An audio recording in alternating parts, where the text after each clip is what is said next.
Cette émission est enregistrée dans la belle grande ville de Shawinigan. Abonnez-vous, aimez, partagez et commentez. Ce soir, dans les locaux du DJ Hub, je reçois des invités inoubliables. Découvrez l'homme derrière le politicien Michel Anger. Il a visité plus de 37 pays. Émile Cossette et Alex Hamel rencontrent Joe Guérin pour un segment sprint. Tout ça chez Norm. Mesdames, Messieurs, Normand Lachance. Merci. Hey, bienvenue à un autre chez Norm, notre troisième. Je suis en train de faire mes classes. J'espère que je vous déçois pas trop. Mais en tout cas, moi, j'ai beaucoup de plaisir et c'est ça qui compte. Ce soir, j'ai des invités qui me font vraiment plaisir. J'ai quelqu'un qui est là, qui a le Shawinigan en dedans de lui, vraiment ancré. Et depuis longtemps, on va pouvoir jaser avec lui, savoir d'où vient cette passion de ce qu'il fait en ce moment. C'est Michel Anger, monsieur le maire. On a aussi un jeune homme que j'ai connu, bébé. On a même fait un tournage quand il avait à peu près 10 ans. Émile Cossette, 23 ans, il a visité 37 pays déjà. Et on a aussi Alex Hamel qui fait une entrevue sprint avec Joe Guérin. Et je veux vous parler un peu des commanditaires. On a des gens qui nous aident beaucoup. DJ Hub qui nous reçoit avec une grande générosité. On a aussi Mur Design qui nous a aidés pour les décors. Le Trou du Diable, on a un nouveau commanditaire aussi, Self, qui est une boisson faite ici à Shawinigan. Ben, je vais vous laisser sur une pub de Shawinigan.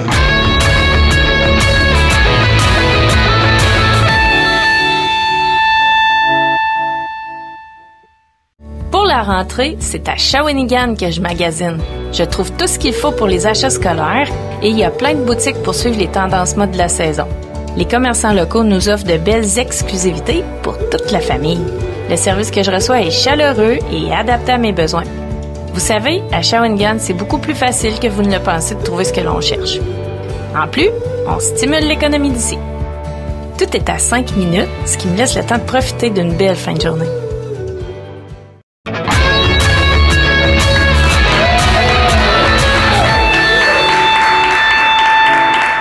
Mon premier invité, c'est quelqu'un qui a Shawinigan dans les tripes, qui s'est depuis longtemps impliqué dans plusieurs organismes et organisations.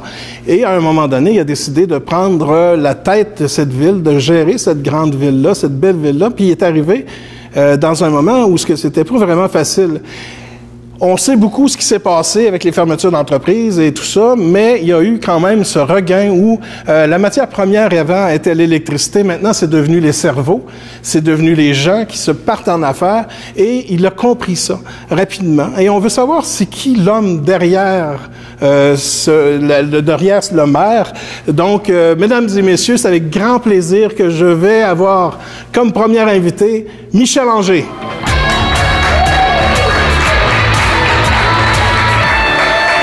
Michel. Ça va bien? Oui, ça va. Bienvenue sur le plateau. Ben, merci, Norm. Ça fait plaisir de te recevoir. J'aimerais ça savoir, en partant, qui était Michel Anger à son jeune âge, quand tu étais tout petit? Tu viens d'ici, Shawinigan? Ben, d'abord, je suis un petit gars de Shawinigan aussi, pas nécessairement comme l'autre petit gars de Shawinigan, mais un petit gars de Shawinigan qui est né ici, tout juste entre Shawinigan et grand-mère, dans une famille humble, où mon père était un ouvrier, ma mère était mère au foyer. Et j'ai été élevé comme à peu près tous les petits jeunes de cet âge-là, c'est-à-dire en étant un peu tannant. Hein? En sortant dehors, j'étais quelqu'un qui bougeait continuellement. J'étais un jeune qui posait 1000 questions à mon père. Et mon père, qui était un homme autodidacte, qui était un homme cultivé, me répondait du mieux qu'il pouvait à chacune de ces questions-là. Et comme tous les jeunes de mon âge, j'étais un passionné du hockey, passionné du sport, passionné du plein air. Donc, un jeune qui est allé tout simplement à l'école, comme la plupart des jeunes de mon âge, mais qui avait une passion particulière pour l'éducation physique, pour aller jouer dehors. Alors, j'étais continuellement dehors à faire toutes sortes de choses qui se disent un peu moins à la télé, mais toutes sortes de choses qui étaient fort intéressantes quand on était jeune. Vous savez, à cet âge-là, c'est pas tout à fait comme c'était aujourd'hui. Oh, bon, aujourd'hui, les jeunes sont compartimentés. Il faut pas faire ci, il faut pas faire ça. Alors qu'à notre époque, à mon époque, entre autres, on allait jouer dehors, nos parents nous laissaient partir, ils nous appelaient pour le dîner, ils nous appelaient pour le souper, on rentrait à la maison, puis c'est tout ça. Alors, une enfance comme toutes les autres. Tu étais dans quel secteur? Moi, j'étais entre Shawinigan et Grand-Mère à Sainte-Hélène. Alors, c'était ce qu'on appelle la mission. La meilleure place. La meilleure place, la mission Sainte-Hélène, etc. Donc, un endroit tout propice avec la rivière en bas, avec la forêt, avec... un endroit un peu rural, un peu plus quartier domiciliaire dans une ville comme Shawinigan, donc à proximité de Grand-Mère et de Shawinigan. Ma difficulté, c'est que j'étais plus proche de Grand-Mère que de Shawinigan. Mais j'allais à l'école à Shawinigan, je jouais au hockey à Shawinigan contre mes amis à Grand-Mère. Ah oui.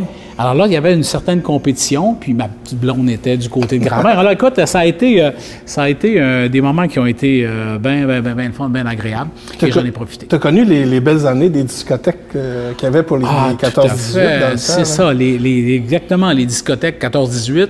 Bon, c'est sûr qu'il y avait aussi le Pop 55, qui était pour les 18 et plus. Alors, on n'a pas attendu d'avoir 18 ans pour y aller. Bon, alors ça a été ça. Alors, toutes les discothèques du centre-ville, j'ai connu cette effervescence-là du centre-ville, un centre-ville qui bougeait beaucoup à cette époque-là, où les autobus carriers étaient dans le coin. Alors, tout ça, là, alors le hockey des Dynamos à l'époque, je pense qu'ils ont été les Bruins un certain moment donné. Donc, comme tous les jeunes de notre âge, comme toute la population jeunesse de Shawinigan, on a participé à l'ensemble des activités dans une ville qui était assez électrisante. Je me rappelle aussi le boulevard Saint-Maurice, comment il y avait du monde qui était assis sur le... Tu sais, c'était plein, il y avait du monde de Québec, de Montréal qui venait faire un tour. C'est sûr qu'il y avait plus de monde dans ce temps-là déjà. Bien, il y avait plus de monde, mais en même temps, tu sais, il faut se rappeler que dans les années 50, 60... tout le monde est venu travailler à Shawinigan, avec les grandes usines. Rappelle-toi, la Golf, la Belgo, la Console, l'Alcan, la Plan 1, Plan 2. Et Shawinigan est une ville la plus prospère au Canada. Les salaires les plus élevés au Canada étaient à Shawinigan dans les années 50-60. Donc, beaucoup de gens sont venus d'un peu partout à travers le Québec pour arriver à Shawinigan pour travailler. Donc, ça a fait beaucoup d'effervescence, de l'argent dans leur poche, passablement d'argent dans leur poche. Et là, c'est là que la vie culturelle, la vie sportive s'est déployée, autant que la vie dans les usines. C'était des ouvriers qui étaient là et qui arrivaient avec leur famille ou qui fondaient leur famille ici. Donc, il y a eu beaucoup de monde à ce moment-là. Et bon, aussi, on est dans un milieu numérique, mais à cette époque-là, ça n'existait pas. Non. Alors, la télé, écoute, il y avait des télés noir et blanc, puis quelques télés couleurs à ce moment-là. On allait chez le grand-père pour écouter la télé couleur. Et ça, ça faisait en sorte que les activités, c'était aller dehors, aller sur le boulevard Saint-Maurice, aller dans les parcs, faire du vélo, faire toutes sortes d'activités extérieures. Alors que nos jeunes, aujourd'hui, sont un peu plus confinés vers l'intérieur. Bon, il y a Émile qui s'est promené, on va le voir tantôt. Émile qui s'est promené un peu partout à travers le monde, mais bon, on a tendance, les jeunes, à vouloir être à l'intérieur. Et je te dirais que, dans mon époque, notre punition, c'est qu'on ne sortait pas dehors. Aujourd'hui, les jeunes d'aujourd'hui, leur punition, c'est qu'on les envoie dehors. Ils sont restés à la maison. Alors, tout a changé et bon, la vie a changé ici. Au secondaire, tu étais à quelle école? J'étais à l'école secondaire. J'ai fait un petit bout au séminaire Sainte-Marie. Un petit bout au séminaire Sainte-Marie. Puis par la suite, mes amis étaient du côté de l'école secondaire Les Chutes. Alors, j'ai fait une année. Pas que j'étais pas bon à l'école, j'étais pas mal bon à l'école, mais bon, tu sais ce que c'est quand tu as 12, 13, 14 ans. Alors, les amis étaient là, alors j'ai fait la demande à mes parents d'aller à l'école secondaire des Chutes. Il faut se rappeler qu'à cette école-là, à cette époque-là, il y avait plus de 2000 personnes qui étaient là. C'était une immense polyvalente des Chutes et il y avait de l'activité, il y avait de la vie. Et bon, j'avais commencé à jouer au football un peu quand j'étais au séminaire Sainte-Marie et j'ai développé le goût du handball. Ah oui. OK, le sport qui était très à la mode dans ce temps-là. Puis on n'en parle plus beaucoup. Là, puis j'étais un bon joueur. Et bon, la grosse équipe était justement à l'école secondaire Les Chutes, à la polyvalente des Chutes. La grosse équipe était là. Puis j'étais un passionné de ça. Séminaire, un petit peu moins, un petit peu plus là-bas. C'est un peu sauvage comme sport, ça. C'est un peu... C'est dur comme sport. C'est un peu sauvage, oui, mais c'est... Je me souviens très bien. Mais tu sais, je fais partie des gars qui aiment le sport un peu viril, puis quand ça joue, alors football, le hockey, le handball, le rugby. Bien, le rugby, c'était moins à mode dans ce temps-là. J'étais un peu moins à mode. Mais là, les sports où il y avait des contacts... j'aimais pas mal ça. Puis ça allait bien à l'école? Tu étais un bon étudiant? Oui, j'étais aux grandes dames de ma mère que j'étudiais pas beaucoup. J'ai bien réussi. J'ai bien réussi mon école primaire, secondaire, collégiale, universitaire un peu plus tard. Et, donc, j'aimais l'école. J'étais quelqu'un qui était pas studieux, mais qui apprenait vite. J'avais pas besoin d'écouter longtemps. J'écoutais une fois ou je lisais par moi-même. Puis ça allait. Puis l'école, c'est quelque chose que tu aimais? Vu que tu avais des extrascolaires. Oui, j'aimais l'école, mais ce qui m'a permis d'aimer l'école, c'est qu'on m'a permis de bouger à l'école. Pendant les récréations, le sport intramural, extramural, donc les participations aux Jeux du Québec. C'était une passion, le sport, pour moi. Et le fait de faire du sport, bien, la condition, c'est qu'il fallait que tu ailles à l'école. Puis tant qu'à être à l'école, mais pourquoi pas réussir, pourquoi pas avoir de bonnes notes. Alors j'ai pu concilier les bonnes notes de l'école et le sport. Et même encore aujourd'hui, je suis très actif physiquement parce que ça me prend ça pour faire mon travail. Puis dans ces années-là de secondaire, niveau musique, qu'est-ce que tu écoutais? Qu'est-ce qui te faisait le plus plaisir? Ben écoute, je suis de l'époque de la musique progressive, du rock progressif. Alors les Genesis, les Pink Floyd, Styx, Supertramp. Alors ça a été... Et c'est encore ce que j'écoute aujourd'hui. Alors, encore aujourd'hui, bon, on n'a plus le droit maintenant en vélo, mais écouter encore la musique de Pink Floyd, c'est encore une passion profonde d'aller voir un spectacle de Styx. D'ailleurs, je suis allé, j'avais 19, 20, 21 ans, je suis allé en voir à cette époque-là au Forum de Montréal, au Stade olympique. Je suis allé voir beaucoup de spectacles. J'étais un passionné de la musique rock. Et encore aujourd'hui, c'est, à mon avis, la musique là, qui vient me chercher le plus. Puis ton meilleur show que tu as vu à date, c'est qui? Ah, écoute, Pink Floyd au Stade olympique. T'étais là? J'étais là. Alors, ça va rester gravé. Ça, c'était extraordinaire. Extraordinaire, avec le montage, etc. Puis The Wall et tout ça, là. C'était assez fabuleux. J'en ai vu plusieurs. Encore aujourd'hui, quand Pink Floyd Australian viennent soit à Montréal ou à Québec, je suis là. Alors, et bon, je rêverais d'avoir un spectacle de David Gilmour encore aujourd'hui.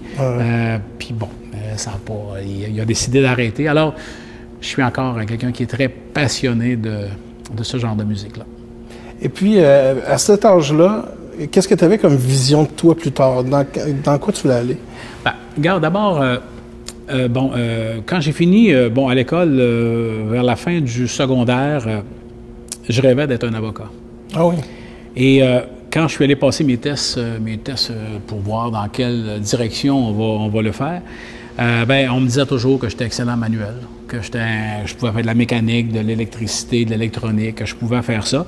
Et que il faut se rappeler qu'au début des années 80, on était en pénurie d'emploi et non pas de main-d'œuvre. Il n'y avait pas d'emploi de nulle part. Donc, les taux de chômage étaient élevés, les taux d'intérêt étaient à 19-20 les taux d'intérêt étaient élevés. Et les seules matières ou les seules professions qui pouvaient risquer d'être porteuses d'avenir, j'étais en électronique, en électricité, électronique, électromécanique. Ça, c'était très à la mode en ce moment-là. Puis, bon, il me dit, électrotechnicien, c'est exactement ce que tu devrais faire dans ta vie. Je suis pas sûr que j'avais le goût vraiment de faire ça, mais bon, je suis allé au cégep. Alors, j'ai fait mes 3 ans de cégep là-dedans. Et j'ai commencé à travailler pour Alcan à cette époque-là. Et j'avais bien l'intention, j'avais fait des cours complémentaires aussi à ce moment-là pour le droit. OK. Alors, je me suis inscrit. Tu avais gardé quand même cette étincelle-là. Absolument. Puis, bon, finalement, j'ai eu le bonheur ou le malheur. Le bonheur aujourd'hui, quand je vois ce que je fais aujourd'hui, mais le malheur à ce moment-là de commencer à travailler comme étudiant à l'usine Alcan. OK. Et là, il te donne le plus gros salaire à peu près de la région. Puis là, il me dit, écoute, si tu viens travailler pour nous, tu as complété ton cours, au lieu de retourner à l'école à Sherbrooke, ben, si tu viens travailler pour nous, ben, on a un emploi pour toi. Puis tu es dans un contexte où il n'y a pas beaucoup d'emplois. Ils te payent un équivalent d'aujourd'hui à 90 000 par année. Mettons, dans ce temps-là, c'était peut-être 30 000, 35 000. Ils te payent ça. Puis à l'époque, c'était, fallait que tu trouves une job qui était pour durer longtemps. Une job, on était dans la mentalité. Moi, j'ai une mentalité, mon père avait une mentalité de sécurité. Ouais, donc, il fallait que tu aies un emploi, le fonds de pension, etc. Donc, tu prends pas de risque. Donc, si tu as une opportunité, ben, tu commences ta carrière là, tu finis là, tu as ton fonds de pension, puis tout va bien. Alors, c'était un peu la mentalité ouvrière qu'il y avait ici. Alors que je sais qu'au fond de moi, j'aimais prendre des risques. J'ai pris des risques toute ma jeunesse. J'aime prendre le risque, mais bon, j'ai été moins risqué parce que j'ai écouté à ce moment-là mes parents et je pense qu'ils ont eu raison à ce moment-là de nous guider à cette époque dans cette direction-là. Mais ceci étant dit, ça m'a toujours un peu trotté. Alors, ça n'a pas été très long. Quelques années plus tard, ben, j'ai affirmé une certaine forme de leadership comme technicien en électronique puis en électricité à l'usine. Et bien, ils m'ont repêché dans le monde du syndicat assez rapidement en me disant « Ah, ça va nous faire un bon délégué ».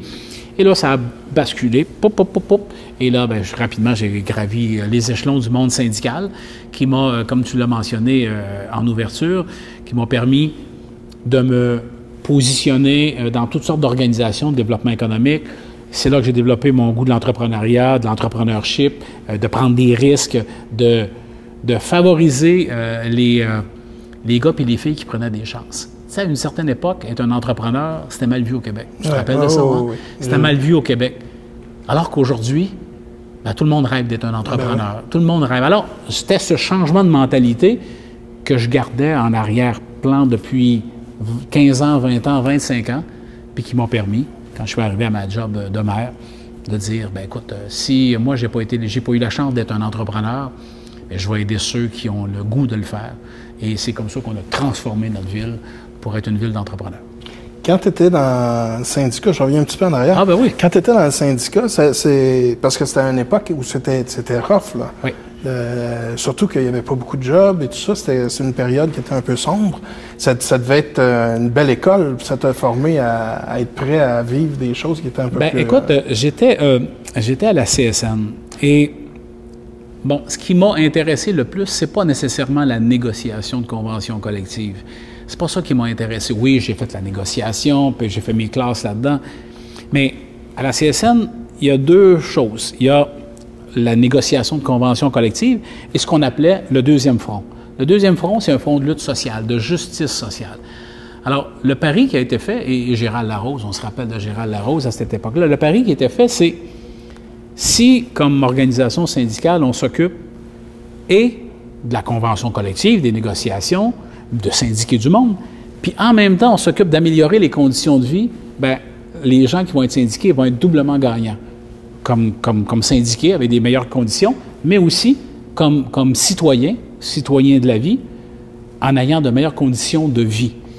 Alors moi, tout de suite, cette partie de meilleures conditions de vie, de justice sociale, d'équité entre les hommes et les femmes, d'équité entre, peu importe les orientations sexuelles ou autres, moi, j'étais très jeune, initié à ça. Je suis tombé dedans. Et c'est la partie qui m'a intéressé. Alors, à la CSN, tu as un côté négociation, tu as un côté développement régional et social. Développement régional et social. Et c'est là que, de plein pied, je suis parti, puis je me suis dit, c'est ça que j'ai le goût de faire. Et c'est pas très loin de la politique quand on fait ce genre de... Est-ce que tu trouves que, par rapport à ces années-là, aujourd'hui, on a amélioré beaucoup ces situations-là? Oui, écoute, bon, les syndicats d'aujourd'hui ont grandement changé. Bon, il reste encore quelques syndicats qui ont encore la nostalgie du passé, mais de façon générale, les syndicats ont grandement amélioré leur façon de faire les choses. Et je pense qu'on était des précurseurs à cette époque-là de changer les choses. Moi, j'ai toujours pensé que la théorie de la chaise vide, c'est pas une bonne idée. C'est quand tu es assis autour d'une table avec ceux qui décident que tu es en mesure de pouvoir les influencer. Alors, ça m'a saisi rapidement, ça. Et je me suis dit, oui, je suis capable d'influencer. Puis j'avais toujours le même rêve, de changer un petit morceau de société. Je m'étais dit, quand j'aurai fini un jour, j'aimerais ça. Puis ça fait depuis j'ai 20 ans que je pense à ça. y a-t-il moyen qu'on change un petit morceau de société? Le rendre mieux, le rendre meilleur. Un petit morceau de société. Ça m'est resté tout le temps. Et là, j'ai la chance de changer avec plein d'autres mondes, avec plein de gens qui m'entourent, avec plein de personnes fantastiques. Ensemble, on change des petits morceaux de société, notre petit morceau de société à Shawinigan. Toi, tu es un gars de gang, tu es un gars de... T'aimes ça quand il y a du monde autour de toi? T'aimes ça être en équipe? Oui, j'aime le travail d'équipe, mais je suis quand même quelqu'un qui est assez solitaire aussi. J'aime me retrouver avec les gens, j'aime parler, j'aime jaser. Puis je dis souvent aux gens, le jour où j'aurai plus le goût de venir dans des rencontres, des réunions, rencontrer nos aînés, puis tout ça, je ferai d'autres choses. Mais en même temps, je vis dans ma tête. Je vis continuellement dans ma tête. Alors, tout se passe là. Je passe des périodes à réfléchir. Je vais aller en réunion à Montréal, aller-retour, pas de radio, pas rien. J'ai presque jamais de radio dans ma voiture. Les moments que j'ai, je les ai pour être dans ma tête, à réfléchir, à penser, etc. Puis je disais à Émile tout à l'heure que j'arrive le soir, je me couche, je m'endors instantanément. Je me lève le lendemain matin, il ne se passe rien dans la nuit, dans ma tête. Je me lève le matin et je suis prêt à faire feu en me disant que la nuit, je ne peux rien changer la nuit. Hein? Tout le monde dort. Alors pourquoi faire se réveiller puis tenter de changer des choses? Non, non. On dort. Alors je dors bien, j'ai une vie saine, je fais de l'activité physique, j'essaie de manger le mieux possible. Je me suis fait dire que tu as découvert le cyclisme. Oui, écoute, c'est vrai que j'ai découvert le cyclisme parce que je connaissais pas ça. J'étais plus le type à jouer au hockey. Donc, je jouais au hockey pour me mettre en forme. Et donc, je n'étais pas en forme pour jouer au hockey. Fait que je me débrouillais un peu. Et là, je commençais à me dire, j'avais 52, 53, 54 ans. Puis là, j'étais en train de me dire, hey, mon Mich, t'es pas mal trop vieux. Là. Lâche le hockey. Là, c'est plus de ton âge. Puis pourtant, j'en voyais d'autres qui étaient un peu plus vieux que moi puis qui continuaient à jouer au hockey. Puis là, ben comme maire, je faisais toujours le lancement du défi du parc. Donc, j'étais en haut d'une estrade. Puis là, il y avait une musique Country Road qui jouait, qui venait me chercher. Et là, je voyais les 3000 gars et filles partir en vélo, dont mon ami Luc Arviset qui partait. Puis là, ça me faisait... Et un de ces moments donné, j'ai dit aux gens qui étaient dans le foot, parce que je disais un petit mot avant, je leur ai dit, l'année prochaine, je vais être avec vous autres. Je descends en bas, le gars du Yeti à Shawinigan m'attendait avec un vélo, j'ai quelque chose à te vendre. J'ai acheté presque ça sur le champ. Je m'ai fait de vélo, j'ai embarqué là-dessus. Puis je te cache pas que ça a changé pas mal de choses. C'est devenu une passion parce que ça me permet de penser en étant tout seul, avec moi-même. Ça me permet aussi de bouger parce que ça m'oxygène un peu. Puis en même temps, ça m'a permis de continuer à jouer au hockey. Puis je pense que je suis mieux là que j'étais avant. Alors écoute, ça a été une belle découverte qui est le vélo. J'ai pas laissé mes autres activités. Oui, parce que tu as la moto aussi qui t'intéresse. Ah oui, écoute, j'ai la moto. J'ai une moto, j'ai ma vieille Harley depuis 20 ans. Ma blonde a la sienne depuis 25 ans. Alors, on fait encore de la moto. On en a fait beaucoup. On est allé pendant 10 ans de temps en Floride. On appelle le Daytona Bike Week. Okay. Alors, c'est quelque chose comme 700-800 000 motos qui débarquent pendant 10 jours au mois de mars, première semaine de mars, à Daytona Beach. Alors là, on en voit toutes les couleurs. Mais en même temps, c'est de s'imprégner de ce monde. La moto, la Harley, c'est un peu comme une religion. Hein? Dans les motos. Tout le monde s'entraide, tout le monde va faire le bout de chemin. Bon, il y avait une grande concentration de ces motos là, à ce moment-là, mais il y a toutes sortes de choses qui se vendent, des activités, des spectacles, il y en a. Ouais. Partout. J'ai vu là-bas ZZ Top, j'ai vu Sting, j'ai vu plein de spectacles qui étaient en live directement là-bas. Alors, on a fait ça pendant une bonne dizaine d'années, certains. Bon, quand je suis arrivé comme maire de la ville, là, ça commence à être un peu plus difficile. J'ai encore ma moto, puis même si je vais faire 3, 4, 5, 6 tours par année, c'est par été, elle est là. Puis quand j'ai le goût de partir, Des fois, je vais partir une demi-heure, 3/4 d'heure, 1 heure, m'en faire ma tournée. Je vais revenir, me monter à Québec, aller-retour, dans ce style-là. Mais c'est encore important. C'est encore une passion. Oui, ah oui. Le côté familial, parce que là, tu as beaucoup de travail, tu travailles énormément, mais ton côté personnel, est-ce qu'il en souffre de ton métier? Ah, bien sûr que c'est pas toujours facile. Tu sais, j'ai 2 enfants, 5 petits-enfants. Donc, ouais, j'ai 5 petits-enfants de 7 ans à 3 ans à peu près. 5 petits gars. Alors, quand ils sont à la maison... Ça paraît. Oh là là là là là là!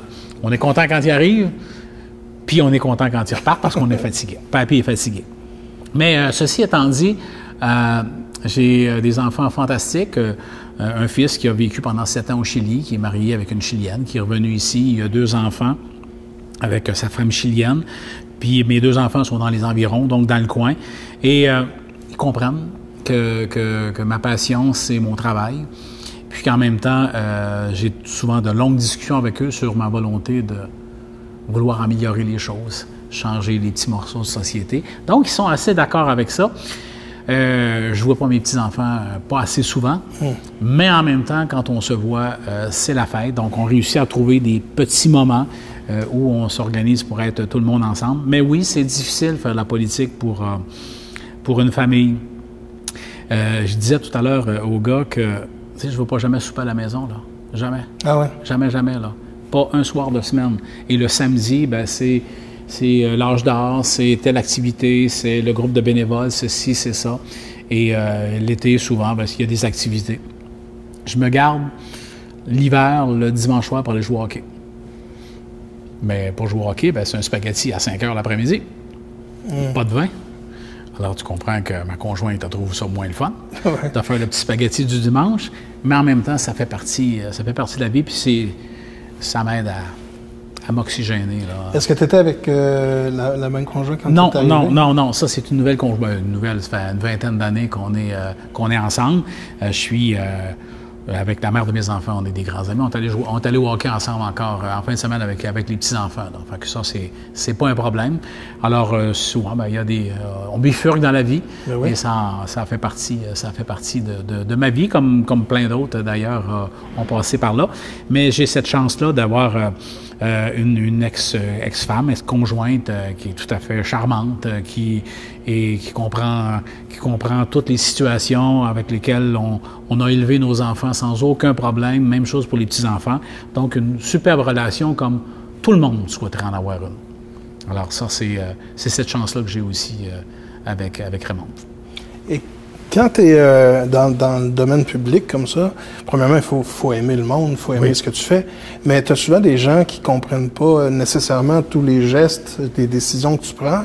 Et quand il y a des gens qui sont rough avec toi, en dedans de toi, qu'est-ce que ça te fait? D'abord, quand on fait de la politique, il faut comprendre tout de suite une chose. Il ne faut pas avoir le syndrome du politicien en pensant que tout le monde va t'aimer, qu'il y a des gens qui ne t'aiment pas, qui ne te connaissent pas, qui ne savent rien. Donc, en fonction des gestes que tu poses, des décisions que tu prends, ça va plaire à des gens, ça va déplaire. Alors, si tu ne prends pas de décision, tu vas déplaire à des gens, parce qu'il y a des gens qui veulent que tu prennes des décisions. Quand tu prends des décisions, tu vas plaire à des gens, tu vas déplaire à d'autres. Puis quand tu prends des décisions qui vont plaire à un, vont déplaire à l'autre, alors il y a toujours quelqu'un qui est mécontent de ce que tu vas faire. Et ces gens-là ne me connaissent pas du tout, m'ont à peu près jamais abordé dans la rue ou quoi que ce soit. Aujourd'hui, on a un phénomène nouveau qui s'appelle les médias sociaux. Ben ouais. Je dirais qu'en 10 ans de travail à la mairie, ça m'est jamais arrivé une seule fois de me faire apostropher par quelqu'un directement, là, puis vraiment irrespectueusement. Ouais. Ça n'a jamais arrivé. Alors, ceux qui me rencontrent puis qui voudraient, ils changent de côté de rue pour être sûr de ne pas me rencontrer, mais ça n'a jamais arrivé. Volontairement, je ne suis pas sur les médias sociaux. Ça, c'est une décision que j'ai prise volontaire. Je suis ultra électronique dans tout. Mais les médias sociaux, j'ai pas besoin de lire la personne qui a son 15 minutes de gloire et qui, le soir, tard, ouvre son laptop, écrit une méchanceté, le referme, va se cacher en dessous de ses couvertures en disant « Yes, yes, yes ». Ouais. J'ai pas besoin de ça. Ces gens-là, s'ils veulent me parler, je suis accessible à tout le monde. Si ces gens-là veulent me parler, n'importe quand, à mon bureau, sur la rue, je suis accessible partout. Donc, il ne faut pas s'attendre à ce que tout le monde nous aime, c'est impossible. Ouais, c'est et ça. pour toutes sortes de décisions. Et à chacune des fois que tu dis non à quelqu'un qui veut une subvention, qui veut un emploi à la ville, qui veut que sa fille travaille à la ville, son gars, à chacune des fois que tu dis non, je n'interviendrai pas dans ça parce que c'est un processus qui est là, bien, cette personne-là, tu rajoutes ces gens-là parce que tu lui dis non. Ouais. Et quelqu'un qui veut avoir un permis puis qui n'a pas le droit selon notre réglementation, tu lui dis non, ça prend un coupable, c'est le maire. OK? Alors, il y a une amende. Quelqu'un, il va avoir une contravention sur la rue. Puis il me dit, ça n'a pas de bon sens, ça fait 5 minutes que j'ai dépassé de 5 minutes mon temps de 2 heures, j'ai ma contravention, ça prend un coupable, c'est le maire. Tellement. C'est comme ça. Puis toi, tu vis bien avec ça, tu as quand même... Tu n'as pas le choix. Parce que pas le si choix, tu ne hein. vis pas bien avec ça, tu vas mourir. Non, parce que Tu c'est vas mourir. vraiment tough. Tu Hein. vas mourir. Alors, tous ceux qui m'abordent sont agréables. OK? J'étais cet après-midi à une rencontre avec Chloé Sainte-Marie, bon, pour la maison Gilles Carle. Puis la salle était pleine. J'ai jasé avec les gens. Tout le monde est de bonne humeur. Tout le monde est gentil. Tout le monde est aimable. Puis ceux qui n'ont pas le goût de l'être, bien, ils ont probablement passé un peu plus loin pour être sûr de ne pas me rencontrer. Alors, si comme politicien, tu ne te fais pas cette carapace-là, tu ne vivras pas. Ouais. Et en sachant que, au fond, les gens ne te connaissent pas.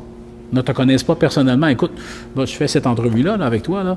Je vais plus loin que j'ai à peu près jamais été parce que je parle très peu de moi-même, très peu de ma famille, très peu de ce que j'ai fait quand j'étais jeune, etc. C'est plutôt rare. Bon, je me suis dit, avec Norm, on va prendre l'occasion, puis on va faire ça, mais essentiellement, quand les gens te connaissent, apprécient la personne que tu es ou n'apprécient pas la personne que tu es, mais quand tu connais. Et je dis toujours, à mon époque, puis je ne veux pas revenir trop sur toujours mon époque, mais à notre époque, on prenait beaucoup d'avis pour se forger une opinion. Ouais. OK, bon, il y a ça, l'autre, puis discutons, etc., avec un, avec l'autre, et je me faisais une opinion. Aujourd'hui, les gens ont des opinions. Avant même de savoir. Avant même de savoir, ont des opinions. Je l'aime, je ne l'aime pas. Pourquoi? Parce que c'est comme ça. Ouais. Mais tu développer un peu? Ah, c'est ça. Alors qu'avant, en politique, je vais prendre la politique, ben écoute, tu regardais, tu le prends... Alors aujourd'hui, ben, avec l'instantanéité des communications, ben, les gens qui se font des idées. Ou il y a quelqu'un qui le dit, ça doit être vrai.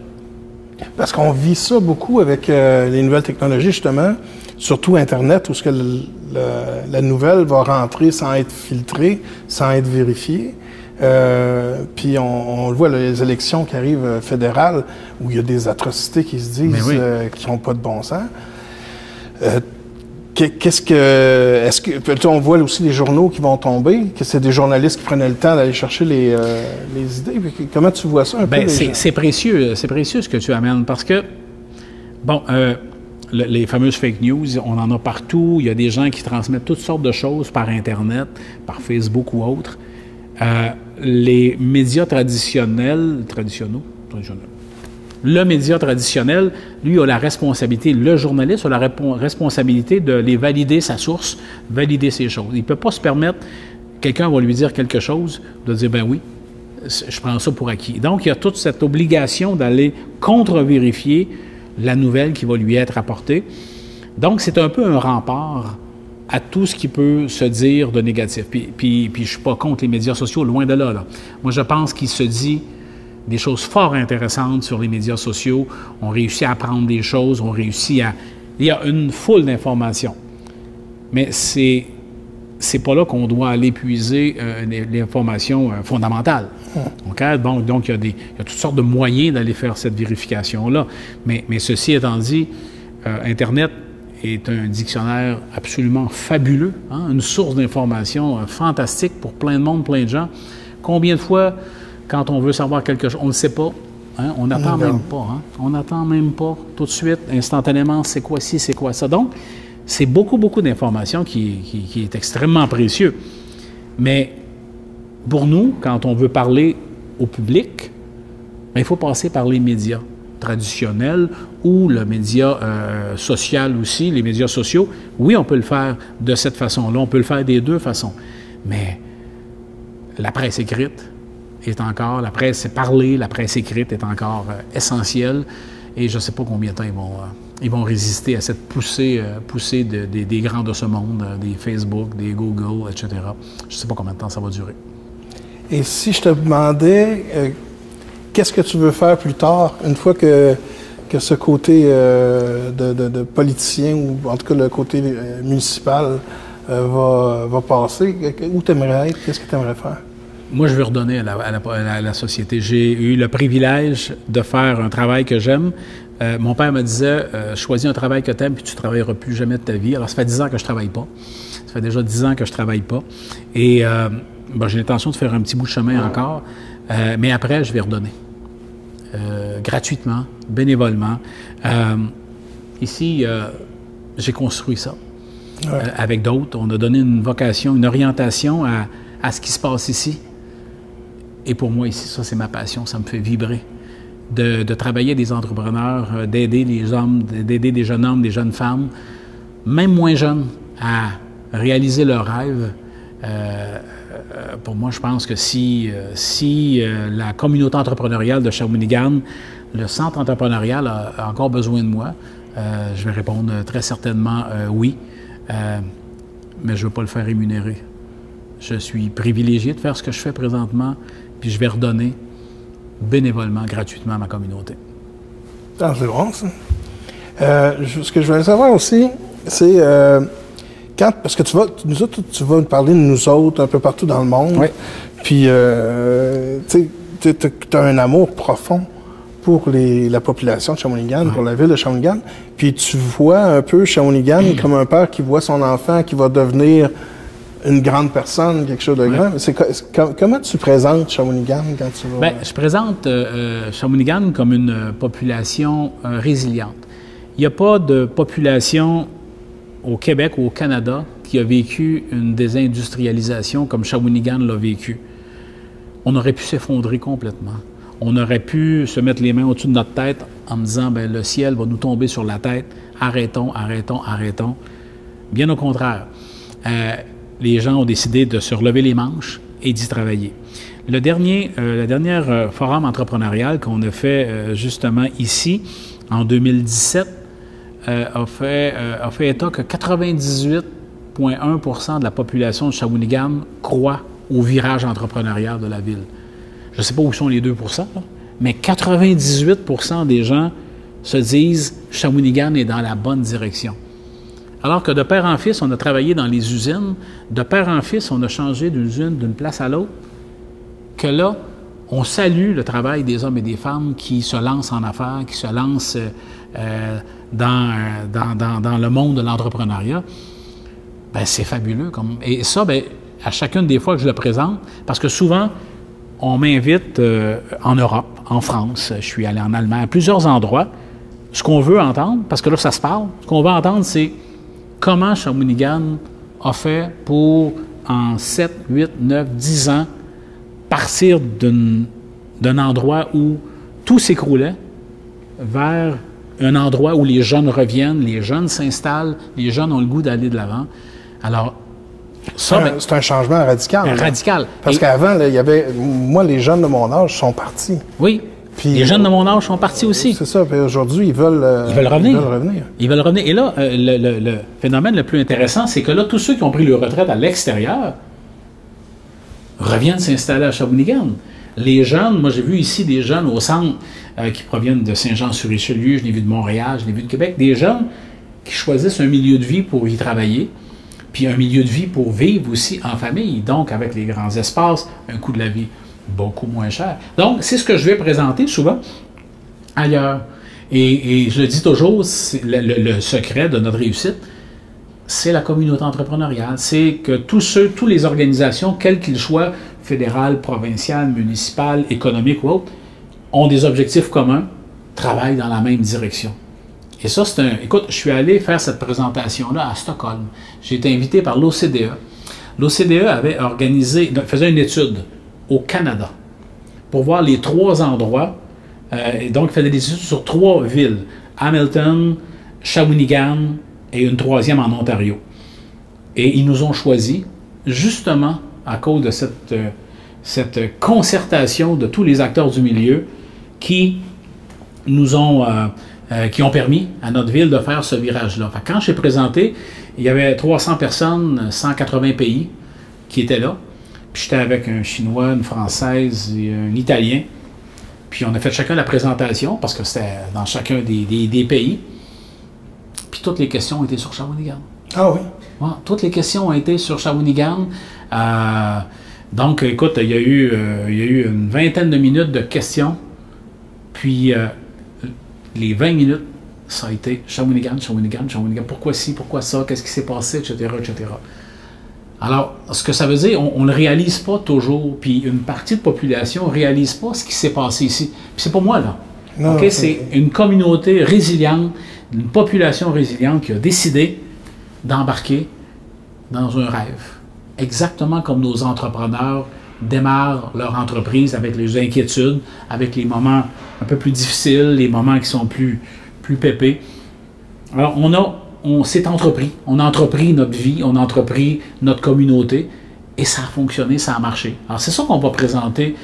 On se fait inviter, écoute, j'étais été invité pour aller à Lille encore, puis je ne peux pas aller à tous les endroits parce que ma priorité, c'est ici, à la ville de Shawinigan. Mais c'est simplement pour dire que quand ta propre ville rayonne un peu partout, à divers endroits, dont en Europe, dont en France en particulier, on reçoit ici au Centre d'entrepreneuriat 2 à 3 villes par mois qui viennent visiter, qui viennent voir. C'est quoi notre écosystème? Qu'est-ce qui se passe? Rencontrer nos entrepreneurs. Alors juste ça, ben, ça rend fier. Et moi, si j'ai un mot qui me vient tout de suite en tête sur le travail de toute notre communauté, c'est la fierté. La fierté d'avoir réussi avec les gens, avec les gars, avec les filles, avec la communauté, réussi à croire que c'est possible. Croire en un rêve et le réaliser. Et c'est ça qu'on a fait à Shawinigan. Très bien. Je vais terminer une dernière question par rapport à l'immigration, les gens qui viennent ici. Justement, le caméraman Anthony vient de l'île de la Réunion. Oui. Et chez moi, j'en accueille, tu sais, j'ai des chambres. Oui. Puis, quand ils arrivent ici à Shawinigan, ils sont surpris, ils trouvent c'est tellement beau. On a un peu de tout à Shawinigan. Mais c'est quoi ton point de vue sur... Parce qu'il y a beaucoup c'est différent, les opinions. Il y a des gens qui n'en veulent pas d'immigrants. Moi, je sais très bien que c'est important qu'on en ait. Mais comment tu vois ça un peu? J'ai eu la chance, puis je vais faire la compétition avec Émile tantôt, d'avoir visité beaucoup de pays dans le monde. Et j'ai compris qu'en allant dans d'autres pays, en voyant des us et coutumes de d'autres communautés, on apprend énormément. Et Shawinigan, je me fais un devoir systématique de recevoir, il y a beaucoup d'immigrants qui partent de Montréal puis qui viennent en exploration ici. Systématiquement, je les rencontre et je leur fais un pitch sur la ville de Shawinigan. L'immigration, c'est essentiel, c'est important et on n'importe pas seulement des cerveaux, on importe également des us et coutumes, des pratiques. Et ce que je souhaite, et tout ça, c'est le service d'aide aux nouveaux arrivants qui travaille extrêmement fort. On ne veut pas que ce soit les personnes immigrantes qui s'avancent vers les citoyens. On veut que ce soit les citoyens qui s'avancent vers les immigrants. Et pour nous, il n'est pas question de faire de l'assimilation. La pire chose à faire, c'est assimiler. Des quartiers à Montréal, ou le quartier chinois, le quartier italien, le quartier ci, ça, je n'en veux pas ici. Ce que je veux, c'est qu'une communauté qui va s'intégrer à la communauté, qui sont partie prenante de ça. Et pour moi, ben, c'est une valeur fondamentale, essentielle. Je ne manque aucune rencontre. Le SANA organise des activités. Je suis là. Et le message, venez-vous-en chez nous. Vous allez avoir une qualité de vie. Vous pensez que vous avez une qualité de vie à Montréal, à Québec, surtout à Montréal. Venez nous voir ici. Et vous allez voir que un coup, vous allez mettre les pieds ici, vous allez l'adopter. Puis un coup, vous allez l'adopter. Il y a 20 ans, 25 ans, bon, une personne de couleur qui débarquait ici, c'était une personne rare. Aujourd'hui, on va sur la rue 5e de la Pointe, aux côtés de CGI, ben, ça parle, j'entends allemand, musulman, ça parle l'arabe, ça parle l'anglais, ça parle le chinois, ça parle toutes sortes de langues. Puis, pourtant, on a toujours l'impression que les gens sont heureux et contents.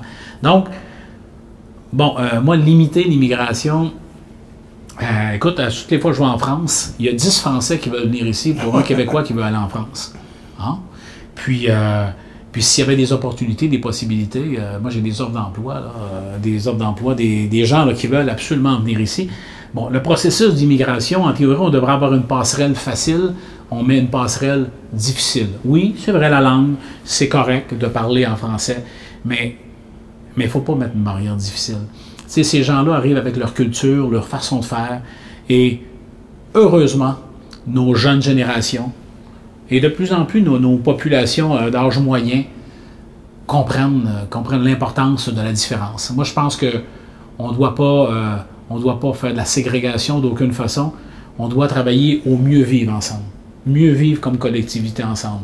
Souvent, c'est ton voisin québécois de souche hein, qui laisse à désirer. Qui laisse à désirer. Bon, c'est ça, qui laisse à désirer. Et tu vois la personne immigrante musulmane. Tu sais, moi, peu importe les religions, je fais abstraction complètement. Je vais aller faire un tour à la mosquée, je vais faire un tour à l'église, je vais aller faire un tour partout pour rencontrer les gens. Et ces gens-là ont plein de choses à nous apprendre. Alors, la communauté immigrante, venez-vous-en à Shawinigan, vous allez être bien accueillis. Moi, j'en vois beaucoup, puis je sais que un des commentaires qu'on a, c'est que les gens de Shawinigan sont très accueillants, très souriants. T'as jamais connu de problème à Shawinigan depuis que t'es arrivé? Il fait signe que non, donc on est correct. Et ça n'a pas prévu la question? Non, c'est pas prévu. Je suis passé à ça comme ça. Ben, on va profiter, puis qu'on parle de d'autres pays, pour se présenter et présenter à notre auditoire, notre deuxième invité. Oui. C'est un gars de Shawinigan, un petit gars de Shawinigan. Son père est en musique, que je connais depuis longtemps, François Cossette. J'ai produit son disque il y a quelques années.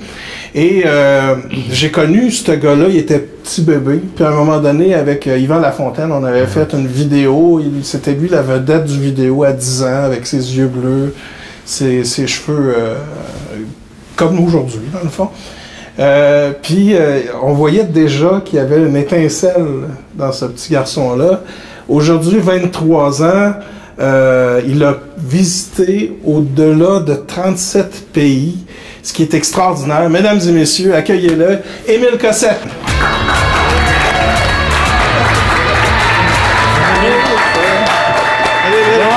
Yes. C'est toi. Émile. Normand. Comment vas-tu?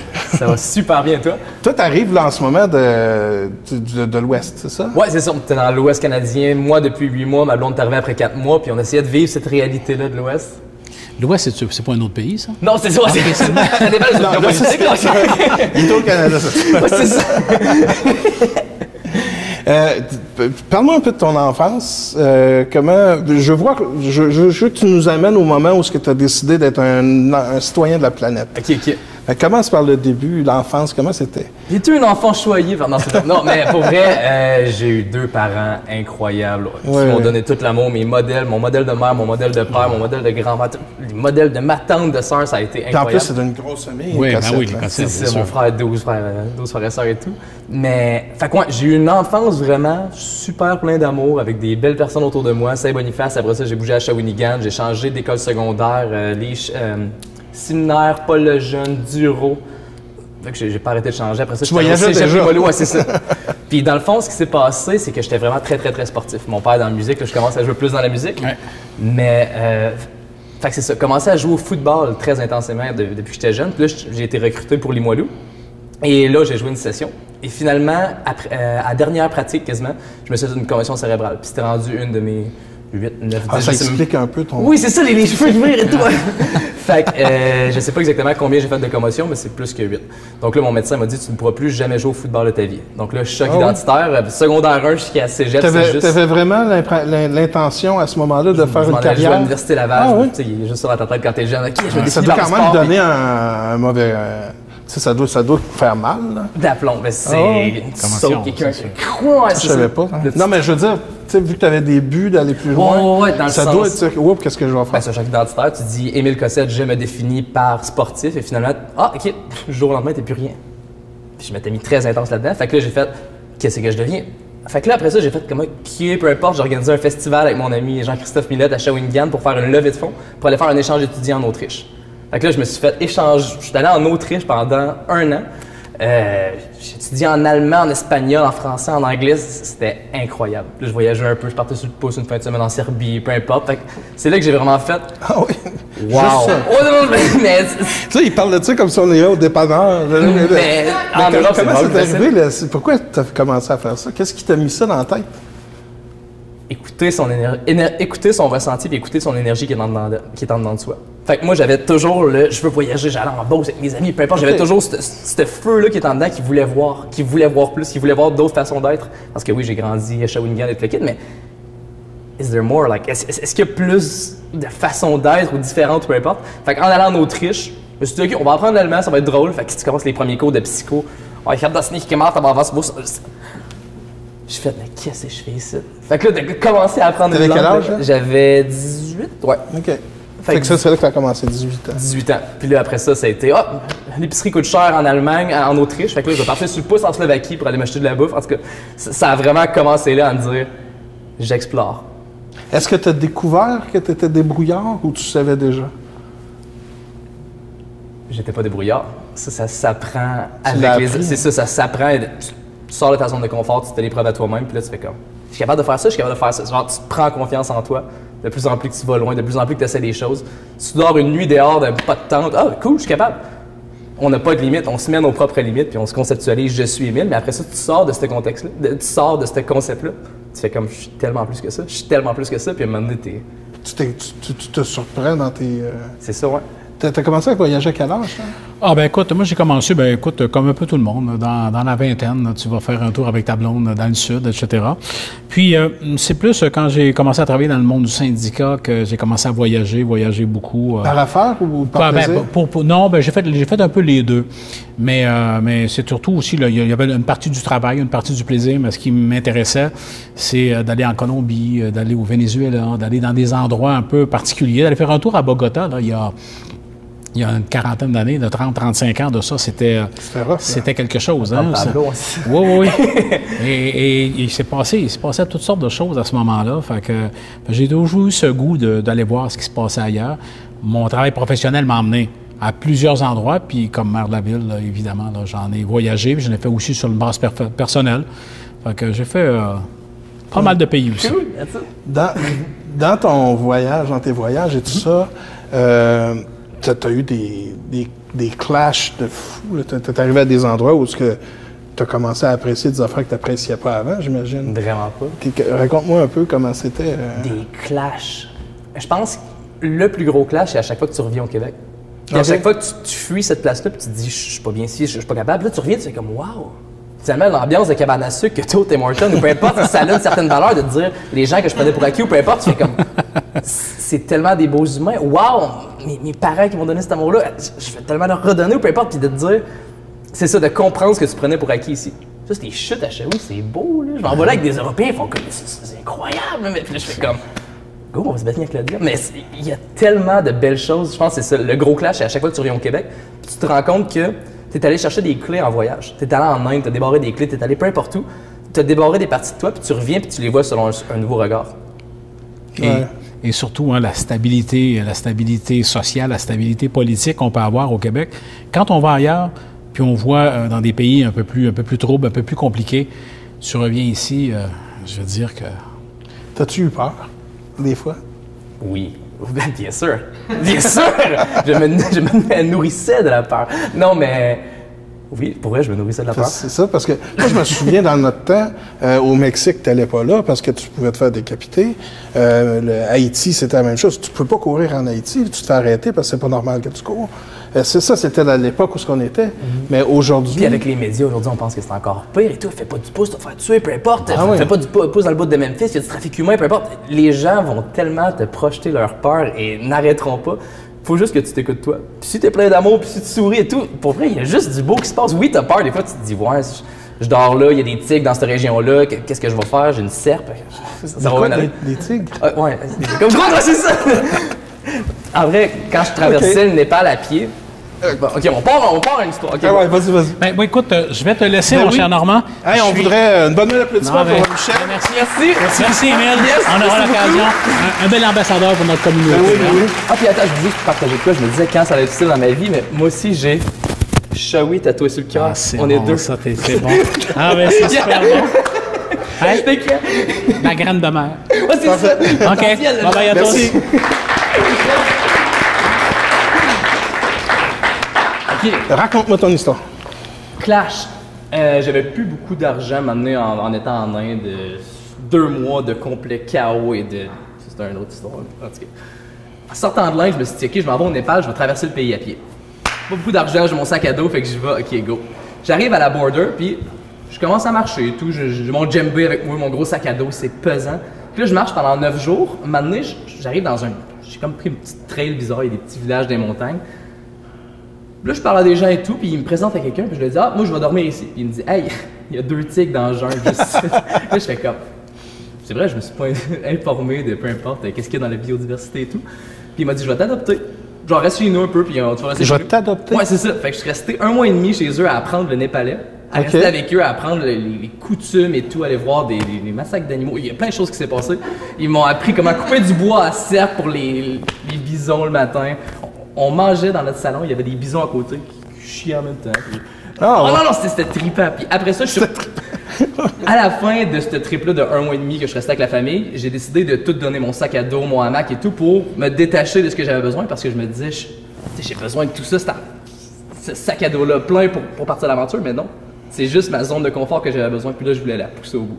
Fait que je suis parti avec ma serpe, mes écouteurs, j'avais quoi d'autre, un sleeping. Je suis parti, j'avais une petite tarp aussi. Puis sur la route, il y a des gens qui venaient et qui me disaient, « Ah, tu peux-tu me donner ta serpe? » Là, j'étais comme... Tu sais, le gars gagne 2 piastres par jour, qu'est-ce que je peux dire? Ok, je te donne. J'arrive des Himalayas, ah, veux-tu me donner des écouteurs? Ok. Fait que je me suis vraiment tout détaché au complet de mon matériel, j'avais plus rien à faire. J'avais mon sleeping bag puis ma tarp, puis j'étais comme. Ah Mais je me suis jamais senti aussi riche de ma vie. Parce que j'avais rien, puis j'étais capable de braver les éléments, j'étais capable de continuer. Puis j'ai découvert qu'on n'a pas besoin de matériel. Oui, on peut s'acheter du gros gear, puis on se fait à croire qu'on a besoin de tout le gear et tout, mais. Tu marches des 35 km par jour, t'es comme, ah, t'es super heureux, tu fais des saluts au monde, puis. Ça a été un gros clash de comprendre qu'on n'a rien de besoin finalement. Ça t'es-tu déjà arrivé quand même à des moments où tu avais comme des gros downs, où tu t'ennuyais ou... Les premiers voyages, j'avais un peu ce qu'on appelle le phénomène du sickness, comment on appelle ça? En tout cas, c'est que tu t'ennuies de toute ta vie. Fait que là, j'étais comme... Je m'ennuie du Québec, je m'ennuie de mes affaires, puis après ça, tu repasses. Après ça, il y en a un autre qui arrive après 6 mois. Mais des gros downs. Dans l'Ouest canadien, mon dernier voyage, je commençais à avoir vraiment un gros down. Je m'ennuyais vraiment de mon monde, je voyais un peu ce qui se passait des affaires au Québec et tout, puis je m'ennuyais vraiment. Puis en même temps, c'est un peu de ma faute, je me suis pas vraiment inclus là-bas avec les gens et tout, puis je me gardais un peu mes idées de Québécois dans ma tête, puis ok, on est différents et tout, mais je me suis vraiment ennuyé. Puis c'est pour ça qu'on est revenu après ça en auto, mais ça m'a fait un clash parce que cette place-là, sur papier, elle est incroyable. Tu vis quasiment dans un parc national avec des rivières bleues turquoises, des grosses montagnes, terrasses près de l'Alaska, pour ceux qui savent. Et des gens incroyables, puis il me manquait quand même du Québec, là, parler avec du monde, puis tu peux connecter, puis ok, on se fait une soirée, puis je m'ennuyais de mon Québec, puis on est revenu, puis là, je me sens super bien. Et là, est-ce que t'as encore le goût de voyager autant ou... Je te dirais que mon trip de collectionner des pays, puis de dire, ok, ouais, je vais faire 15 pays, cette année, puis le kit est fini. J'avais une grosse pulsion dans moi qui était comme... En tout cas, je suis allé voir un énergéticien, mon ami Guillaume qui travaille à Le Pont à Shawinigan, puis lui m'a fait un reflet pour me dire, en vrai, ce que tu essayes, c'est que ton père soit fier de toi. Tu sais, mon père a toujours été fier de moi et mes deux parents. Mais moi, je me faisais beaucoup de pression pour, tu sais, le lien père-fils, pour me dire, je veux qu'il soit fier de moi. Puis un moment donné, je suis allé le voir et j'ai dit, papa, t'es-tu fier de moi? Puis il m'a dit, eh bien, je suis extrêmement fier de toi. C'est incroyable que tu parles autant de langues, que tu fasses autant de pays, que c'est beau que tu vives avec ton cœur. Il y a un nœud qui s'est défait en dedans de moi. J'avais plus cette pulsion-là inconsciente qui m'amenait à, j'ai de quoi approuver. Fait que je pense plus faire 60 pays dans mon futur. Ça commençait de même ma vie, mais en ce moment, j'ai juste plus le goût de me concentrer sur les détails. D'arriver de faire comme, il y a des beaux arbres à Chewy. Genre, wow, cet humain-là est incroyable. Genre, j'ai pas besoin de partir à l'autre bout du monde, je peux juste me concentrer sur ces détails, puis aller me promener dans le bois, faire du petit kayak sur la rivière Shawinigan. Il y a tellement des belles affaires à faire. Puis je me suis rendu compte qu'en essayant d'avoir toujours plus, en essayant de voir les plus grosses montagnes, le peuple le plus différent, je me saturais en quelque sorte. Parce que tout ce qui était plus petit que les montagnes de l'Himalaya, j'ai comme, ben là, c'est pas l'Himalaya, c'est pas la Nouvelle-Zélande, c'est pas ça. Fait que, est-ce que j'ai le goût de voyager pour me saturer de la vie puis être moins sensible? Non, moi ce qui m'impressionne, c'est quelqu'un qui fait son qigong le matin maintenant puis qui est capable d'être comme, waouh, regarde la nature, regarde, c'est beau, puis d'être tellement sensible à la vie. Fait que, ouais. Ah, c'est cool ça. Puis, il y a une question que je suis pas mal sûr que les autres se posent toutes. Comment ça coûte, tout ça? Ça coûte cher? Voyager coûte beaucoup moins cher qu'habiter au Québec. Beaucoup moins cher, c'est n'importe quoi. Ben surtout, tu apprends à acheter des billets d'avion sur Skyscanner en faisant des recherches ultra larges. Fait que, mettons, tu as souvent des allées pour 130$ du Canada en Europe, puis après ça, les billets coûtent 16$. Après ça, tu as BossBud qui est sur Internet pour scanner des billets de bus. Puis mettons, au Népal, tu vas payer une chambre d'hôtel, 3-4$. Après ça, tu vas payer ton matin, midi, soir au resto, va te coûter 7-8$. Fait que de te dire après ça, ton contrat de sel ici au Canada va te coûter environ 75$. Ton loyer va te coûter environ, dépendamment où, mais comme 450 minimum. Après ça, tu vas avoir tes assurances de char. Après ça, tu vas avoir tes sessions d'université. Une soirée au bar, ça revient genre 120$. T'es comme, ah, ouais, c'est le fun, ok, je vais pas t'en triper, je me rappelle pas de ma soirée. Quand pourtant, tu pourrais être en Thaïlande pendant une semaine, faire des formations de plongée, peu importe, puis ça coûte vraiment rien quand t'es ailleurs. Fait que voyager.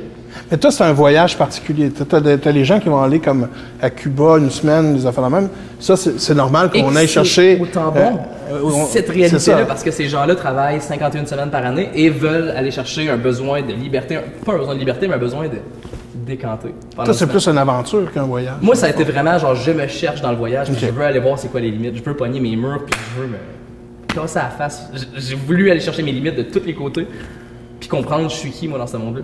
Parce qu'on dirait que ma génération, on a vraiment été élevé dans Watt. Ah ouais, t'es beau, t'es bon, médaille de participation. Genre, on a vraiment été élevé là-dedans, puis non. T'arrives, première fois que t'arrives à un job, puis ils te disent, OK, on te prend pas, puis tu pleures, ou t'as pas de batterie sur ton cellulaire, puis on a été élevé dans Watt. Mais j'avais pas le goût de grandir dans cette Watt-là, puis de me dire, OK, je recherche le confort pour toute ma vie, je voulais voir c'est quoi mes limites.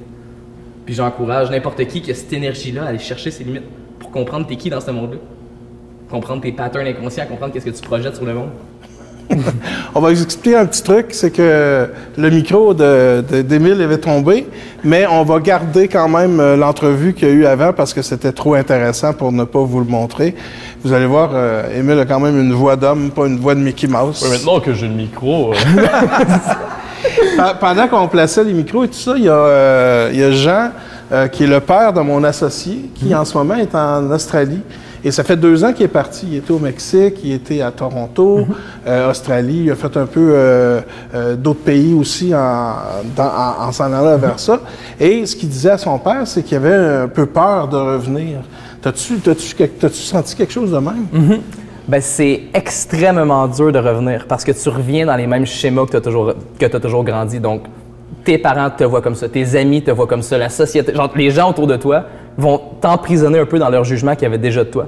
Fait que si t'es rendu, mettons, un maître Reiki ou t'es rendu un prof de yoga, ils vont faire hey, qu'est-ce que tu fais là, toi, le templier du temple, là, tu te prends pour qui? Puis c'est rendu vrai pour toi parce que tu as vécu une expérience qui t'a changé, mais c'est que tu te rends compte que la vie ici ne change pas tant. Tu reviens après 10 mois d'une place, puis il n'y a rien qui a changé. Les gens font les mêmes affaires, ils vont veiller le samedi, puis ils font des affaires, puis c'est parfait comme ça, mais c'est dur de revenir puis de faire comme hey, moi je fais une coupure dans votre vie traditionnelle et maintenant je suis ça et je m'affirme dans ça. T'es parti quelqu'un puis tu reviens quelqu'un d'autre un peu. C'est ça. Okay. C'est vraiment puis gros. Là, t'as l'impression que t'es pas certain si le monde va accepter qui t'es rendu. Ben est-ce que moi-même je m'accepte? C'est tellement un concept. Je suis qui, je suis quoi? Puis là, t'as tout le monde qui font comme hey, moi c'est Émile en 2015 que je veux. C'est Émile qui fait des jokes, qui veut la brosse puis ça, mais non, maintenant Émile ne boit plus d'alcool, il fait des choses. Donc de retourner dans ses anciennes chaussures, c'est extrêmement dur. Ça m'a pris environ, je viens de l'apprendre, après 6 ans de voyage, de faire comme, tu vois, maintenant, je me tiens pour ça. Maintenant, ça, c'est important pour moi de faire, OK, maintenant, oui, j'ai une vie qui est un peu plus spirituelle. Oui, j'ai ça. Mais ça m'a pris 6 ans de voyage. Avant, je retournais, puis je retombais avec un masque. Hey, salut, c'est Émile qui avait 17 ans, que vous êtes tous habitués de voir. Puis là, je me sentais la gorge qui bloquait, je me sentais que mon cœur bloquait, puis tout, parce que j'avais un masque, j'étais pas moi. J'étais pas moi dans ce que j'avais appris. C'est vraiment rough, mais je pense que c'est un des apprentissages que tu as à faire du voyage, de faire j'accepte ce que je suis maintenant parce que les apprentissages vont se faire à 1000 à l'heure.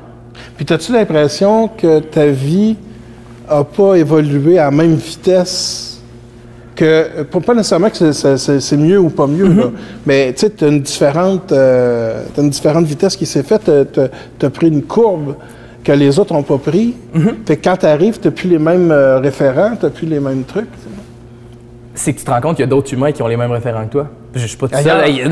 Ben, partout, tu as des humains que tu fais comme oh, « T'étais où, toi? Wow, OK, tu as le même genre de parcours ou peu importe. » Puis tu te rends compte que tout le monde a leur genre de parcours. Fait qu'un de mes meilleurs amis, William Saint-Hilaire, lui, ça a été l'entrepreneuriat. Fait qu'à partir de 17 ans, il fait « Moi, je fais du porte-à-porte, peu importe. » Et lui, il a cheminé en entrepreneuriat, mais tellement vite.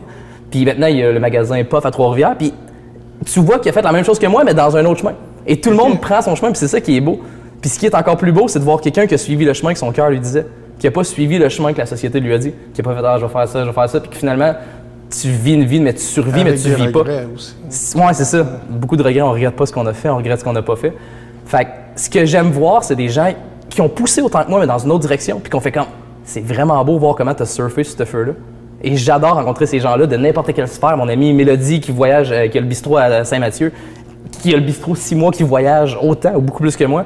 C'est une personne qui m'inspire tellement, puis je la vois, je fais comme, continue. Tu surfes sur ta vague de feu, puis c'est beau à voir. Fait que, t'en vois d'autres, mais qui ont un autre chemin. Puis tu vois d'autres voyageurs qui ont le même chemin que toi, peu importe, puis c'est beau voir ces gens-là. Puis à un moment donné, tu résonnes avec ces gens-là, puis tu fais comme, OK, je te garde dans ma tribe, t'es genre. Puis est-ce que c'est quelque chose que tu aurais pu faire plus tard? Ou il fallait que tu le fasses à ce moment-là, au moment où tu cherchais? Je ne pense pas.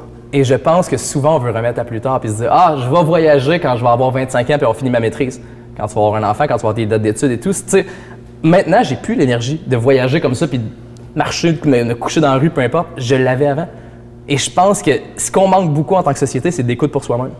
Moi, ce que je savais à 17 ans, j'avais vraiment pas d'énergie pour être dans une classe, mais je voulais me sauver, je voulais partir, je voulais faire ça. Et les gens me disaient « Tu pourras pas faire ça pour toute ta vie. » Qui tout me dire ça? Moi, j'ai cette énergie-là en ce moment et je ne regrette aucunement tous les cassages de face que j'ai eus. C'est ça que j'avais à vivre. J'avais ce feu-là et si je l'aurais pas vécu, je m'aurais brûlé moi-même. Donc, je pense que c'est quelque chose d'écouter son propre feu et de surfer là-dessus. Au niveau familial, parce que nous autres, on l'a vécu quand Marc-Antoine est parti, c'est quand même dur pour la famille de... Tu sais, ils sont fiers puis tout ça, mais dans le fond, c'est... Mes parents ont eu un peu peur quand j'étais en temps de guerre en Ukraine et tout le kit. Parlaient, hey, je suis le pouce, tout va bien, puis à quoi? Ou au Kyrgyzstan, qu'on est fait rester poigné là. Il est arrivé tout plein de choses durant mon parcours, mais maintenant, mes parents sont beaucoup plus zen avec ça. Commencent à avoir des petits cheveux gris. Non, pas tant que ça. Mais pour la famille, je pense que c'est surtout dur de voir le petit oiseau s'envoler de ses propres ailes, puis que t'es comme là, je le laisse partir, puis finalement, n'importe quel parent va avoir une petite réticence au départ, mais quand ils te voient capable de voler, ils font comme wow. Le côté humain, parce qu'à chaque place où tu étais, tu as rencontré des gens. Tu parlais tantôt de la personne qui t'ont adopté. À chaque fois que tu repartais, ça fait quand même des deuils à avoir à chaque coup. Oui. Mais est-ce que c'est... tu racontes-moi un peu. Les gens incroyables que j'ai rencontrés partout à travers le monde, puis que j'ai de la misère à répondre sur Messenger à mes amis de Shawi, puis je m'excuse en passant, s'il y a des gens qui m'écoutent en ce moment. J'ai de la misère à donner du temps à ces gens-là et tout, puis tu rencontres des gens qui ont changé ta vie, qui ont changé leur vie et tout, puis tu ne reverras peut-être plus jamais.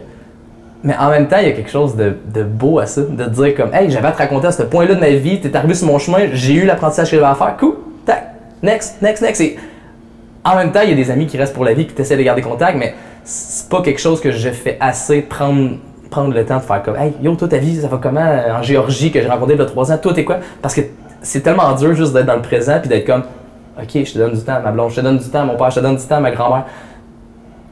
C'est live, là, c'est un travail d'une vie, juste être dans le moment présent. Fait que c'est ce que j'essaie de perfectionner, être là, mais les gens que j'ai partout, ça fait aucun sens. Là. Des gens que c'est ton autre mère, c'est ton autre frère, c'est ton peu importe. Là. Puis j'ai pas le temps de les appeler, il y a tellement de choses qui se passent dans le journée, je manque de temps. Mais ces gens-là, je les aime profondément puis je les garde en dedans de moi. On va revenir au moment présent. J'ai vu que tu donnes quand même des conférences, des ateliers, tout ça. Qu'est-ce que tu veux faire après toute cette aventure-là? Tu veux faire quoi plus tard dans ta vie? Qu'est-ce que je veux faire plus tard?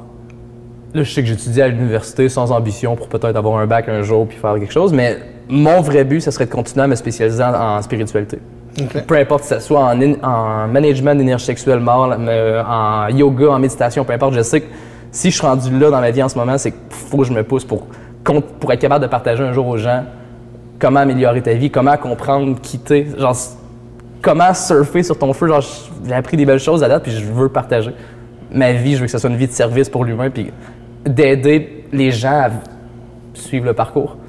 D'essayer de leur faire les miroirs puis de faire comme OK, oui, je sais que tu te fais présenter ça, c'est le confort, mais écoute ta vérité, c'est tellement de quoi de beau, suis ton cœur, c'est... Je vais revenir un petit peu en arrière, parce que tu parles de spiritualité. Une chose qui doit être quand même assez différente, c'est la spiritualité par rapport au Québec. Parce qu'aujourd'hui, ici au Québec, c'est assez athée, on n'est pas spirituel. Au Québec, c'est, voilà. Mais dans le reste du monde, il y a des places que c'est encore très, très, très spirituel. Le monde est très, très, très spirituel. Allez au bistrot de Saint-Mathieu une soirée, vous allez voir des chants sacrés, des enfants. Il y a des gens très, très, très, très, très spirituels au Québec. Puis on est vraiment un peuple qui est spécial en tant que tel. Quand tu reviens ici, il y a de quoi de... L'amour de la vie, l'accueil et tout, c'est la spiritualité. T'as pas besoin d'aligner tes chakras tous les jours pour être spirituel. Si t'es dans l'amour, t'es spirituel tant qu'à moi.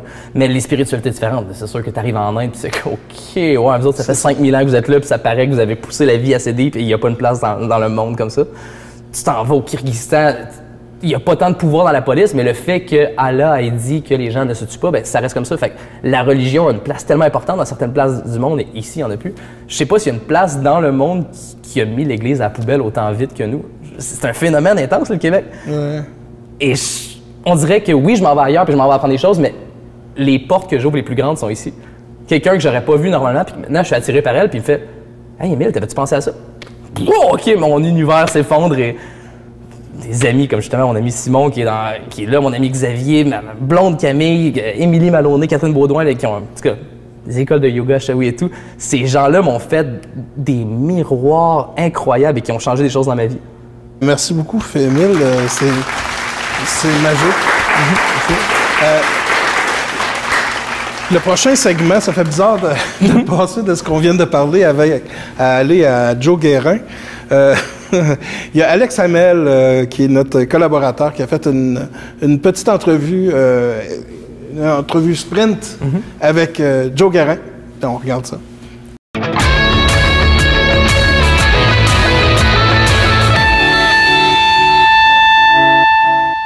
Joe Guérin. Ça va? Je vais te prendre une gorgée d'eau, excuse-moi. Pourquoi? Parce qu'il... Oh, on s'en donne un parce que... Boum! Merci, le gars, il fait de l'impro. Quel est ton plus gros regret? Mon plus gros regret... j'imagine qu'il y a beaucoup de personnes à date qui ont répondu de faire cette entrevue-là, mais ça serait un mensonge, parce que vraiment, c'est pas un regret. J'ai aucun regret. Même pas un tatou? Hop! OK. Bon, là, d'abord, mon plus gros regret, mettons, il vient avec un paquet de 4, là, mais j'ai un tatou de Gilbert Rozon sur la cuisse, un bonhomme en aiglette, des cochonneries, là, toutes sortes d'affaires, corde de guite, tout, en Thaïlande. Il y a l'hépatite B. Comment fais-tu lever un party? Lever un party, moi j'aime bien ça, pitcher des dards, puis les recevoir dans les yeux, ou mettre le feu dans des affaires, jouer au plancher de lave, des feux d'artifice d'une roulotte, ça peut être quand même cool, des biscuits aux pâtes, puis hop, je le dis pas au monde, puis là après ça on s'en rend compte, des idées comme ça là, farfelues. Ta toune de karaoké?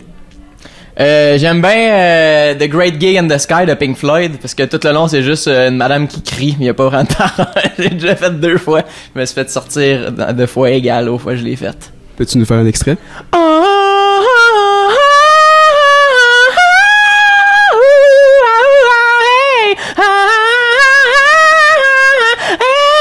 Tu peux baisser le son sur la caméra. Est-ce que c'est un 3-4 minutes là, de ça? Ton plus gros malaise à vie? Parce qu'on vient de le vivre, là, par exemple. Ça, dans un karaoké. Non, Paul, c'est cool, tu peux rentrer, tu nous interromps, mais c'est cool. On salue Paul. C'est Paul Taylor, mesdames et messieurs. C'est un humoriste anglo-franco. Mon meilleur souvenir d'enfance, je me suis brisé la cheville en sautant en bas d'un container. Mon père, il me filmait puis il riait au lieu de m'amener à l'hôpital. Ça, c'est un bon souvenir. Sur vidéo, tout. Ton point sensible? Mon point sensible?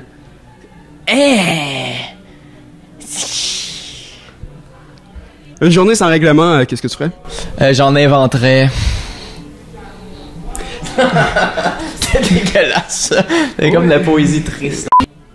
Pour toi, être mécanicien, c'est? Pas la réalité, mais c'est un beau métier, par exemple. J'aimerais ça être capable de mécanistrer, mais je suis pas ben bon là-dedans. J'ai déjà changé une strap à un moment donné de power steering. Elle a redébarqué après. Je te laisse closer le podcast. Oh yes! Fait que c'est ça, écoutez, si vous voulez venir me voir en spectacle, je suis au Bordel Comedy Club à chaque mardi. J'anime un open mic où est-ce qu'il y a n'importe qui peut venir. La preuve, Alex il était là à soir, puis pareil. Non, je te dis ça, c'était bon. C'était bon, hein? Bye.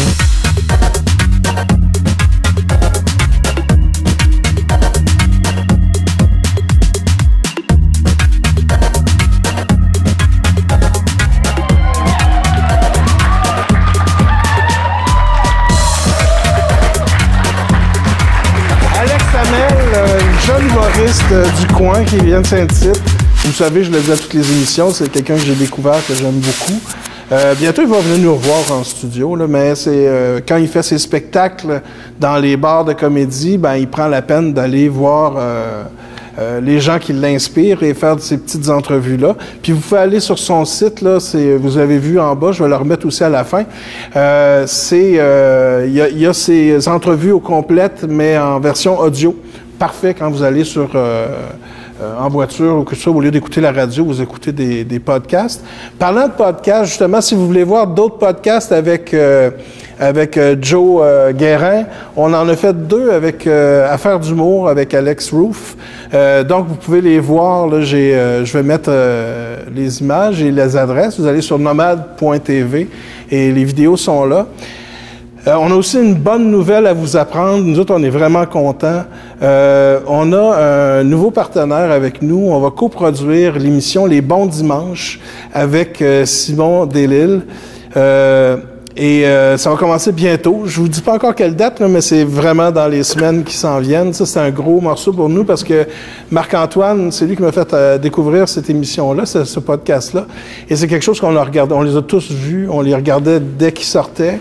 Et quand on a eu la chance de pouvoir coproduire avec Simon cette émission-là, ben c'était une joie extrême.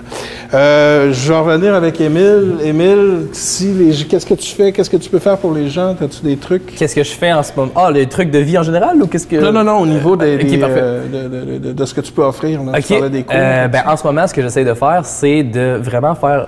Comment vivre avec des choses que j'aime? Parce que oui, c'est facile de trouver une job, peu importe, mais de me dire, hey, j'ai appris des choses, comment je pourrais les partager, puis comment je peux essayer d'apporter un petit quelque chose dans la vie des gens. Fait que j'ai des cours d'espagnol que je vais commencer à donner à Saint-Élie. Okay. Et sinon, j'ai des cours d'espagnol à Trois-Rivières, puis je peux ouvrir des dates un peu partout en Mauricie. Sinon, des cours d'anglais, des cours d'allemand, peu importe. Sinon, je donne une formation de comment hacker son voyage. Fait que comment acheter des billets d'avion pour 16 $, comment travailler à l'étranger, comment peu importe, pour partager ce que j'ai appris. Sinon, je donne des conférences dans les écoles, fait que juste à m'appeler, m'écrire, j'adore partager avec les jeunes un peu mon parcours, comment voyager, comment apprendre des langues en un mois, fait qu'un melting pot de ça. Est-ce qu'il t'a rejoint par courriel, téléphone? J'ai un site internet www.hacklavie.com et sinon, me rejoindre par Facebook, Émile Cossette. Parfait. Et on veut remercier aussi M. le maire, Michel Anger. C'est d'aller voir ce qui se passe à la ville avec tout ce qu'ils font. Et c'est hyper important de s'intégrer, de s'impliquer qu'en tant que citoyen. Les gens autour font pas toujours ce qu'on veut qu'ils fassent. C'est pas toujours les mêmes façons de faire qu'on a. Mais par contre, si on s'implique, si on parle, si on va voir ces gens-là puis on leur donne notre idée, souvent, il y a des petits bouts qui vont sortir puis que ça va peut-être aider à ce qu'ils prennent des décisions qui vont plus dans le sens que vous aimez. J'ai une citation. Vas-y. Soyez le changement que vous voulez être dans le monde. Pour vrai, c'est... Je sais pas ça vient de qui. C'était-tu grandi ou c'est... En tout cas, c'est pas moi, là. Mais ouais, c'est ça. Sois le changement que tu veux être dans le monde. Sois la différence. Parce que tu peux critiquer, dire « Ah ouais, puis lui, il fait pas ça. Puis la politique, elle a pas changé ma vie. » Fais-toi un jardin dans ta cour. Sois la différence. Sois le... Prends pouvoir, prends responsabilité. Alors, Je veux remercier mes commanditaires. Je sais pas pourquoi je t'ai regardé quand j'ai dit ça. Émile Cossette. Je veux remercier mes commanditaires, le DJ Hub qui nous accueille. Il y a aussi Mur Design pour les décors, le Trou du Diable. On a aussi les jeunes qui sont partis en affaires. On parlait de jeunes entrepreneurs. Self, qui est une boisson qui est faite ici à Shawinigan. Ça, c'est Hawaiian Punch, c'est vraiment bon. C'est traite un peu, là. Tantôt, j'en ai calé une, puis j'étais un peu étourdi. Ça m'en prend pas gros. Il y a aussi... qui j'ai nommé, là? Ah oui, je voulais remercier Marc-André Roy qui a fait le thème de l'émission. On le voit dans le générique et il y a tous les bénévoles qui m'aident, Anthony, Samuel et puis enfin, vous allez voir dans le générique, tout le monde va être là. Si vous voulez savoir quand on fait des tournages, allez sur Facebook et suivez, c'est nomade.prod, nomade en anglais, pas de E. Et sur Instagram, c'est nomade, sur le bord de soulignement TV. Alors, merci encore une fois d'avoir été là, à nous regarder comme ça. Merci, Émile. Merci tout le monde. À la prochaine. Merci beaucoup.